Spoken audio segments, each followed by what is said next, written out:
So words have been spreading that you've gone days without praying and reading the word. I heard that you are waiting for the start of a new month to reset again. I heard that you've been using work and responsibilities as your excuse for not attending church.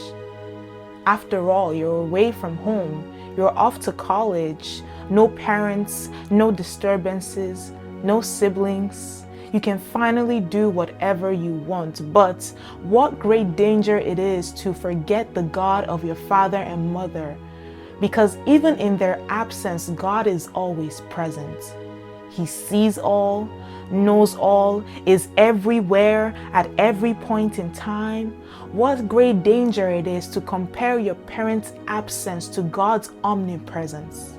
What great danger it is to be held captive though you think you have finally escaped.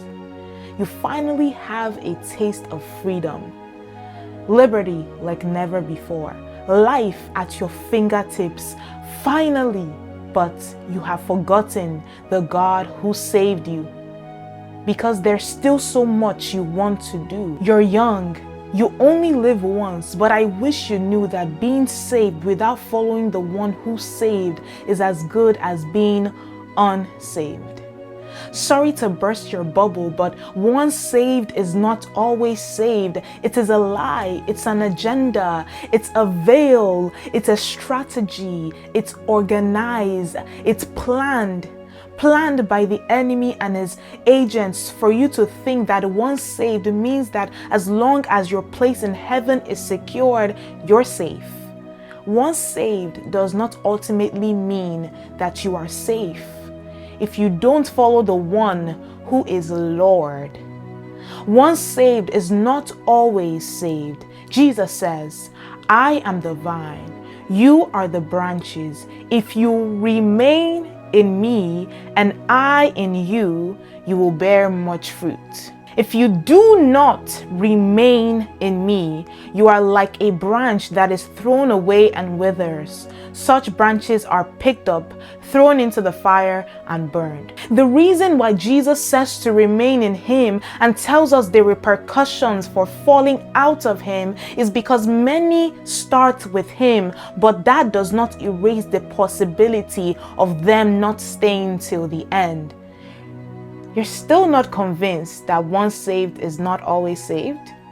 Well, the Bible also says that because lawlessness is increased, the love of most people will grow cold, but the one who endures to the end will be saved. This indicates that many begin but do not end.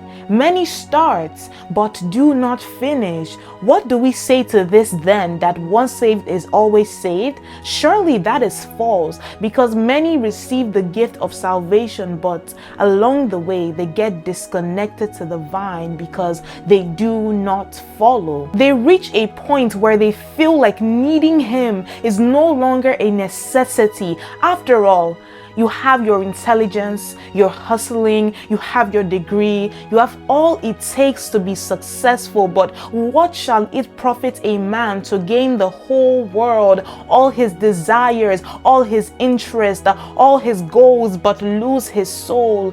When you are no longer connected to the vine, when you remain stagnant in the beautifully wrapped lie that once saved is always saved, when you never reach the point where you are led by God, the enemy will give you the good things of life, and you come to church and testify that God has done this, God has given me this money, God has given me this house, this car, this job, but all the while the enemy gave you a platter of things that he knows that you love, so you never realize or accept that you are not truly following God, because all the while you think this is from God.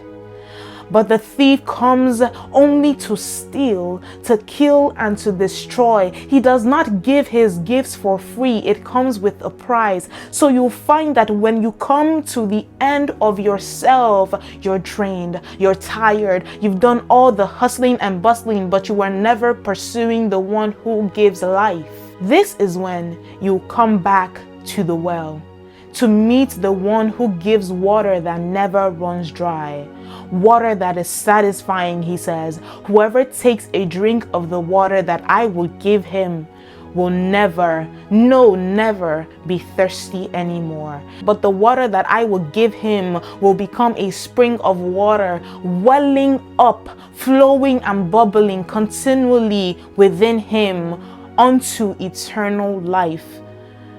But I have come to give life, and life in abundance. Without drinking from his well, you have no life. You are just a moving body. Like the woman at the well, she had come to the end of herself, married different men, but she was never well. Now encountering Jesus, she drank the water he gave. And she didn't just get saved, she followed him. For all her life, she drew from Jacob's well, but only Jesus's well could satisfy and fill her void. The well is where you get your strength. It is your lifeline. So how can you go days without connecting to your life? Days without eating of his daily bread. Consequentially, that is you inviting death, spiritual death. Because if he is your life, he must be a necessity. He must be your greatest desire. If not, excuses of misplaced priorities will be as sweet as honey in your lips. You'll believe the lies of the father of liars. So come back to the vine. And this time, like Jesus says, remain. It is in remaining that you can sustain your salvation. So I hope I've been able to convince and not confuse you that once saved is not always saved. It is those who endure to the end that will be saved. So when you prove to be stubborn, when you trust in yourself more than in God, he'll make you come to the end of yourself when your strength has failed you, for you to realize that your humanity has nothing to offer you but death. All glory to Jesus, because his divinity is where your life begins.